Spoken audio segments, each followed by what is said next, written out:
do today to supersize your business. Sharon Horne-Ellstrom here. We're doing a roundup in each of the 9 life framework areas in the middle of the month this year as part of our finishing 2025 strong and heading into 2026 absolutely ramped up and ready to go to create what it is that we want in our business and in our life, but in our business first and foremost. So what the heck is a roundup, and what does it involve? It's basically, we're looking at what happened in 2025 and we're capturing that. I say write it down. If you don't write it down, it's like it didn't happen. One of the powerful things, the most powerful things about writing some of these things down is you're signaling to the world and the universe and whatever you believe in that you want more of that. And that's one of the most powerful things. My dad taught my sisters and I, when we were little girls, to write down our goals. Write down what it is that you want. You don't have to show anybody. You don't have to tell anybody even. But as soon as you write that down, it makes it more real. And the universe starts aligning things and things start happening to make sure that that happens for us. I've got so many examples of that in my life. It's a little bit mind-boggling. And here's the rub. It works for positive things and negative things. So the times I've been working on and thinking about things in my life and thinking they weren't going to happen, I was going to have more problems and challenges. Guess what I got? More problems and challenges. But when I switch gears and focus on just the outcome, the next step to getting there always shows up. At least it does for me, and I guarantee it does for you too. So what are the 4 things we're going to look at as part of today's challenge? And it takes maybe 5 minutes to get this done. So if you're telling yourself, I don't have time to do this, take half an hour and do it and really put your heart into it. All right. First thing we're going to look at, what kind of wins do we have physically for our business during the past year?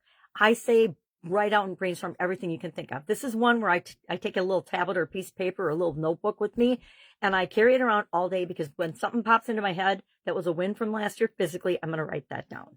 And we want to get a bunch of these. Why? Because it signals to the world at large that we are here, we are winning, we are identifying with being a winner, and we're going to create more wins in our business and in our life. Secondly, we're going to capture 3 lessons learned. Now, I say all the wins you possibly can because that's focusing on what we want. Lessons learned are focusing on what we want, but what I find happens with me and a lot of the people that I work with, when we're looking back at lessons learned, we also revisit the negative that caused us to learn that lesson. And unless we're going and doing that on purpose to kind of eliminate and minimize that and the emotions and the drama and the trauma and all the challenges that were with that, and really focusing on what we learned and how we're going to take that lesson learned forward with us in the new year, we will just get bogged down in that. And I'm trying and doing very well actually at not doing that this year. And I want to take that learning. One of my lessons I learned was, don't dwell on the past. There's nothing you can do about it. Don't beat yourself up or use negative self-talk about how I should have known better. Because if I would have known better at the time, I would have done better, right?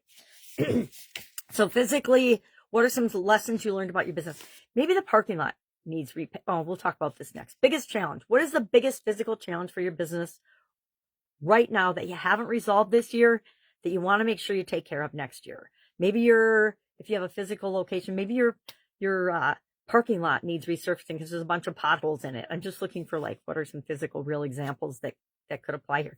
Maybe there's a system or a process that needs updating or reviewing for your organization. Maybe y'all have incorporated a bunch of AI processes into how you do your jobs in the organization, but you have not put those in your standard operating procedures, or you haven't documented your procedures of how those integrate so that the next person knows how to use it and how to do it, right? That would be an example of a physical thing. Hey, we need to create these. And even if they're digital, they can be printed out. So they're physical things is how I define that. It's up to you to define it any way that you want. Fourth thing we're going to capture is, what are the top 3 physical things we want to make sure that we deal with next year? Or the top 3 goals, physical goals for our organization that we want to deal with. Maybe we want to do a facelift on our business. Maybe we want to do a facelift on and a revamp of our website or our landing page or our video sales site or whatever it might be. Maybe we want to create some more lead magnets if you're a digital creator or a coach.